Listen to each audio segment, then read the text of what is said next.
Buenas tardes. Vamos a nosotros seguir con más informaciones a propósito de lo que ha sucedido esta semana. Al menos una decena de denuncias contra empleadores que no permitieron evacuar a sus trabajadores ha recibido la Dirección del Trabajo. La ministra del ramo, Javiera Blanco, anunció multas que pueden llegar hasta las 60 UTM e incluso la suspensión de la faena. Vamos a profundizar en este tema. Estamos ya con el abogado experto en Derecho Laboral, Cristian Aguayo. ¿Cómo está, abogado? Muchas gracias por acompañarnos. Hola, Andrea. Buenas tardes. Bueno, hemos visto que se han recibido ya denuncias de parte de trabajadores que supuestamente, obviamente tiene que haber una investigación de por medio, no pudieron evacuar de sus trabajos porque no les permitieron salir. Hay una ley establecida claramente al respecto, queda al criterio del empleador en caso de emergencia. ¿Qué es lo que dice la ley chilena en este sentido? Bueno, en general la legislación laboral regula situaciones generales, no particulares. Y en este sentido, el Código del Trabajo establece una norma marco en la cual está consignado que el empleador tiene la obligación de proteger en forma eficaz la vida y salud de sus trabajadores. Esa es la norma que regula este tipo de situaciones. Pero, obviamente, esa norma es de alguna manera genérica y no permite poder concluir hasta dónde es el alcance de una obligación, por ejemplo, en relación a las evacuaciones que se han tenido que efectuar a propósito del terremoto, el que acaba de ocurrir en el norte. De ahí que, respondiendo a la pregunta, al no estar regulado expresamente, es el buen criterio o la interpretación que tiene, en este caso el empleador, la que permitirá concluir si corresponde o no facilitar la evacuación de sus trabajadores. Ahora, conversábamos fuera de cámara antes de comenzar la entrevista y decíamos, bueno, el buen criterio a veces escasea bastante. ¿No sería mejor o quizás recomendable una legislación donde fuese más detallado, donde hubiese una norma más clara respecto a qué hacer en casos de emergencia? Obviamente que no se puede detallar cada una de las situaciones, pero algo un poquito más detallado respecto a esto. A ver, sin lugar a dudas, yo creo que en este momento la autoridad lo que está haciendo es hacer presente que frente a la carencia de una regulación expresa pueden presentarse situaciones de descriterio o de falta de consideración, y de alguna manera con esto lo que está haciendo es dándole un traslado al legislador. Y es más, recogiendo ese traslado, a propósito de lo que señaló tanto la ministra del Trabajo como el director del Trabajo, se ha señalado que hay dos parlamentarios, Jiménez y Campos, me parece, que a propósito de esta situación han señalado que van a proponer un proyecto de ley que se haga cargo expresamente de cuál es el comportamiento que tiene que tener el empleador frente a situaciones de emergencia, en particular en un país como el nuestro, donde los sismos, donde los tsunamis son relativamente frecuentes. Lo lógico y obvio es que a lo menos esas situaciones sí puedan ser reguladas. Claro, porque uno compara, por ejemplo, lo que pasó en la cárcel, donde las gendarmes a cargo de las reclusas dejaron salir, obviamente por salvaguardar su vida, su seguridad y el riesgo que eso significaba. Entonces, cuesta entender que gente que está a cargo de personal en un comercio, en una empresa, en una fábrica, haya dejado atrapados sus propios trabajadores. El problema es que ellos pueden decir, bueno, yo pensé que en este lugar estaban súper seguros y no les iba a pasar nada, así que no creo que haya actuado de manera incorrecta. Sin lugar a dudas, por eso yo creo que como todas las cosas hay que tratar de verlas como una oportunidad.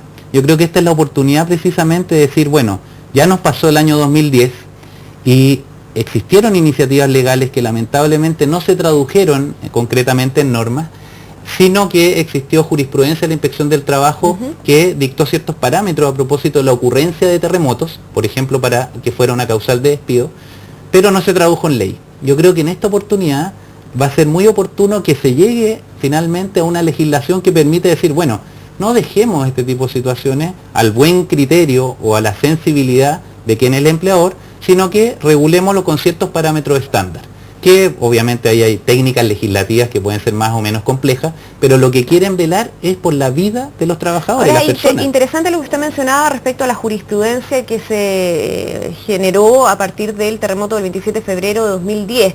¿Cuál fue la norma o lo que primó en esos casos? Bueno, en esa época, en realidad, como los efectos del terremoto fueron más devastadores en cuanto a la infraestructura, existió una gama importante de empleadores que, argumentando el terremoto como una causal de término del contrato, pusieron fin a todas las vinculaciones laborales con sus trabajadores. Es decir, gente que salió escapando para estar en una zona más segura o quizás se fue a su casa a ver a su familia y el empleador decidió decir, no, este señor faltó su trabajo, así que lo voy a despedir. No tan extremo como eso, sino que más bien a pretexto del terremoto o fundando el terremoto como causal, vinculado con un caso fortuito, permitió o argumentó despido de esos trabajadores, pero no porque se hayan ido, sino que, por ejemplo, argumentó que su productividad había bajado, que había tenido algún daño en su maquinaria. Sin embargo, y aquí viene lo interesante de la jurisprudencia, tanto la Dirección del Trabajo como los tribunales laborales establecieron, porque el código así lo consigna, que una de las causales para ponerle término a los contratos de trabajo es el caso fortuito o fuerza mayor. Sin embargo, no cualquier caso fortuito o fuerza mayor. ¿Qué sucedió? Que algunos empleadores, como esa causal permite terminar los contratos sin pagar indemnización alguna a los trabajadores, bajo ese pretexto aprovecharon, entre comillas, algunos, no todos, para despedir gente, poner términos sin costo. Claro. Sin embargo, lo que dijeron tanto la inspección como los tribunales fue, sí, es una causal, le permite a usted no pagar, pero tiene que cumplir ciertos requisitos. ¿Y esos cuáles eran? Básicamente eran de un nivel de exigibilidad extremo, es decir, la inimputabilidad, que el empleador no haya favorecido la ocurrencia, por ejemplo, si se le cayó su fábrica, que haya cumplido con las normas antisísmicas, que haya sido previsto que podía ocurrir en un país sísmico un terremoto, que sus instalaciones estuvieran correctas, que tuviera protocolos de evacuación, una serie de elementos que permitieran objetivamente concluir que a ese empleador le era imposible mantener el trabajo de esas personas. Como por ejemplo, aunque se haya caído su establecimiento, si tenía otros establecimientos, bueno, en ese caso haber ofrecido a esos trabajadores una alternativa. Es decir, como hay que privilegiar la estabilidad laboral, haga todo lo posible. Si realmente esta situación de terremoto es un caso fortuito que usted no pudo resistir, bueno, es una causal de término del contrato. Es decir, que se note la voluntad del empleador de mantener el trabajo de su empleado a pesar de cualquier cosa. Ahora, también poniéndonos en el lado de empleadores, estamos pensando quizás comerciantes pequeños, gente que tiene su negocio con mucho esfuerzo, si se le vino todo abajo y no va a seguir generando ingresos, al menos en un corto, mediano plazo, también de decir, bueno, ¿cómo le va a pagar a sus empleados? ¿En esos casos ya se justificaría el despido de ellos? Sin lugar a dudas, ahí hay que hacer un pequeño distingo. Si aquí, como todas las cosas, hay que tratar de aplicar un equilibrio. ¿Cuál es el equilibrio? Empleador, haga lo posible, dentro de lo que esté en sus facultades, de mantener la estabilidad del trabajo de sus personas. Si no, en subsidio, si es que eso no es posible y no reúne todos los requisitos para dejarlo sin indemnización, bueno, demuéstrelo, pruébelo. Agotado eso, obviamente lo que el legislador pretende es que no se utilice o no se mal utilice una posibilidad para terminar los contratos sin que las personas que terminan esos vínculos laborales tengan una contraprestación. Y ahí obviamente el análisis casuístico determina cuándo realmente un empleador está en esa condición y cuándo realmente un poco a pretexto o aprovechando la circunstancia, vacía en el fondo el costo de trabajadores. ¿Y estos casos se resuelven o se resolvieron en este caso en particular rápidamente? Porque uno se imagina siempre que tiene que ver con denuncias, demandas, que va a ser un trámite eterno y que quizás mejor ni siquiera vale la pena hacerlo. La verdad es que el cambio de los procedimientos para cuestionar las materias laborales ha provocado un nivel de eficiencia que tal vez no ha sido difundido, pero tiene un alto nivel de concreción. Me explico, hoy día, bajo la reforma laboral que empezó hace varios años, ya primero en provincia, luego en Santiago, uno puede decir que este tipo de juicios se resuelve incluyendo todas las instancias o incluso recursos que no son instancias de la Corte Suprema, en un periodo que de promedio debe rondar entre los 10 y los 12 meses, lo que comparativamente con la judicatura antigua o con otro tipo de procesos, por ejemplo en materia civil, realmente son plazos muy breves. Lo que se concluye con esto que la justicia en materia laboral es bastante eficiente. ¿Qué pasa en el caso de un terremoto con permisos, horas libres, que podría solicitar un empleador?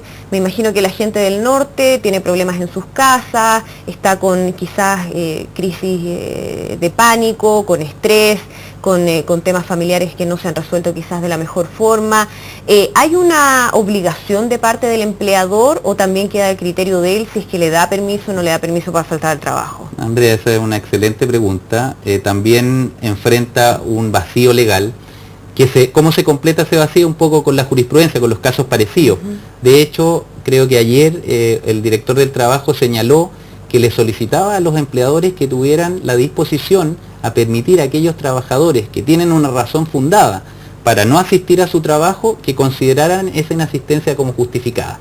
La ley que establece en este plano, etéreamente sin vincularse con terremoto, que un trabajador puede ser despedido si inasiste a cumplir sus funciones injustificadamente.